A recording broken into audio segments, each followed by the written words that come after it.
Dragi moji gledatelji, u današnjoj emisiji ću vam preporučiti daleko najvažnije minerale za sprečavanje nastanka osteoporoze. Specijalno ćemo govoriti o jednom mineralu. Broj jedan mineral koji će vama apsolutno trebati da spriječite nastanak osteoporoze, osim kalcija, osim fosfora, biti će apsolutno mineral bor. Mineral bor je jedan od onih manje poznatih minerala, osim vi koji me recimo gledate redovito, to o tome nešto znate, ima nevjerojatan utjecaj na zdravlje kostiju i zdravlje naših zglobova. Ovaj izniman mineral pomaže boljoj funkciji mozga, živčanog sustava, hormona. Podržava funkciju vitamina D, podržava funkciju bitnih antioksidanasa našega tijela, koji se naziva glutatoin i katalasa. Prirodno smanjuje stres i anksioznost, sprečava nastanak dijabetesa i puno toga. On kao mineral je poznat stoljećima. Međutim, tek u zadnjih 10 do 15 godina imamo bitne znanstvene dokaze njegova djelovanja. Svi koji imaju artritske promjene mogu očekivati smanjivanje bolova, oteklina, bolju funkciju zgloba. Potiče puno bolju funkciju hrskavice zgloba i štiti od propadanja. Žene u starijoj životnoj dobi, posebno nakon 50. godine života dobi, ga mogu uzimati za prevenciju osteoporoze. Bor potiče mineralizaciju kostiju, pomaže kalciju i magneziju, te potiče bolju funkciju vitamina D. Zato je mineral bor ključan da ne dobijete osteoporozu, jer vi kada bora imate u vašem tijelu adekvatno, vaš kalcij, vaš fosfor, vaš magnezij i vaš vitamin D bolje radi, jer on veže sve ove nutrijente u puno bolju funkciju vašemu tijelu.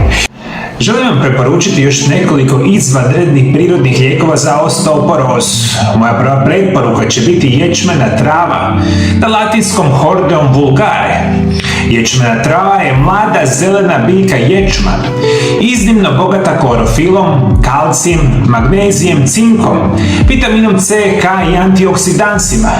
Njena alkalna svojstva pomažu u očuvanju mineralne ravnoteže u organizmu, a upravo ta ravnoteža je ključna za čvrstoću kostiju. Preporučena dnevna doza u prahu je 1 čajna žličica, 2 do 3 grama, 1 do 2 puta dnevno otopljeno u vodi ili soku. Ili svježi sok 30 do 50 ml dnevno.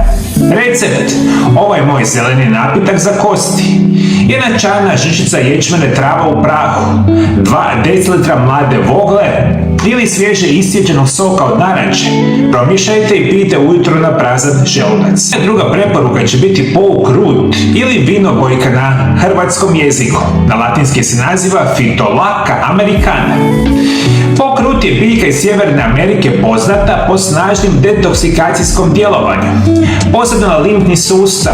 Iako je toksična u sirovom obliku, u pravilno pripremljenim razređenim tinkturama i pripravcima koristi se tradicionalno za poticanje imunološkog odbora i ravnotežu hormona, što može indirektno pomoći kod osteoporoze, posebno kod žena u menopauzi. Upozorenje: biljka je jaka i mora se koristiti isključivo pod nadzorom stručnjaka. Nikada ne konzumirati sirovu biljku. Preporučena dnevna doza tinkture je 2 do 5 kapi razređenih u čaši vode. 1 do 2 puta dnevno pod nadzorom stručne osobe. Recept: tinktura u čaju za limfnu i potporu za osteoporozu. 1 šalica mlakog čaja od koprive ili kamilice. Dodajte 3 kapi polkrut tinkture. Pijte jednom dnevno, najviše 2 tjedna u kontinuitetu. I moja zadnja preporuka će biti juka ili juka šindigera. Juka je biljka sa jugozapada Sjedinjenih Država, bogata saponinima i antioksidansima, koji djeluju protuupalno i potiču detoksikaciju organizma. Dugoročno može pomoći kod bolova u zglobovima i poboljšanja apsorpcije minerala, uključujući kalcij, magnezij, ključne za prevenciju osteoporoze.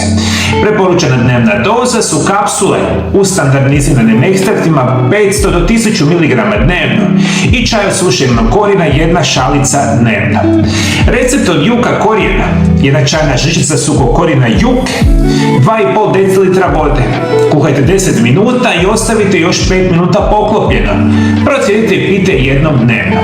Ječmena trava juka i pažljivo dozirani pripravci biljke polkrut nude izvanredne prirodne opcije za potporu koštanog zdravlja kod osoba sa osteoporozom. Svaka od ovih biljaka djeluje na drugačiji način. Ječmena trava osigurava ključne minerale. Juka poboljšava njihovu apsorpciju i smanjuje upale, dok polukrut balansira hormone i limfni sustav. Kombiniranje ovih biljaka sa uravnoteženom prehranom, laganom tjelesnom aktivnošću i redovitom kontrolom moguće je postići značajno poboljšanje gustoće kostiju i opće stanje organizma bez štetnih kemikalija. I što vi, moji dragi gledatelji, trebate? Dakle, trebate prije svega uzimati bor svakodnevno. Specijalno vi, rekli smo, koji imate 45-50 godina i ako ste žena. Još ako pijete velike količine lijekova. Vi ste u iznimnom riziku od osteoporoze, kasnije od trajnog invaliditeta radi padova i lako lomljivih kostiju.